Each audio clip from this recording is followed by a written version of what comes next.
নমস্কার সকলকে, চলে এসেছি আবারও একটা ব্লগ নিয়ে। বাসে করে চললাম। বাসে করে কোথায় চললাম? চললাম আকাশবাণী শান্তিনিকেতনের স্টুডিওতে। ওখানে আমাদের রেডিও সেন্টারে সরস্বতী পুজো হয়, সেখানেই উপোস থেকে অঞ্জলি দেব। সরস্বতী পুজোর দিন আসলে অঞ্জলি না দিলে দিনটাই পুরো ফাঁকা ফাঁকা লাগে। ছোটোবেলা থেকেই দিয়ে আসছি।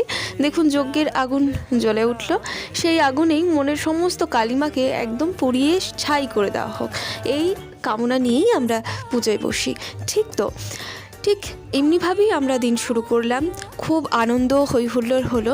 খাওয়া দাওয়া, হ্যাঁ কি ছিল, খিচুড়ি, বেগুনি, বোঁদে, চাটনি, পাঁপড়, আহা, পুরো দিনটাই জমে গেছিল। তারপরে আজকে আবার একটা বিশেষ দিন, 23শে জানুয়ারি। তো সেই মহান মানুষের জন্মদিনকে বাদ দিলে তো হবে না, তাই সরস্বতী পুজোর ব্লগটা এই পর্যন্তই থাকছে।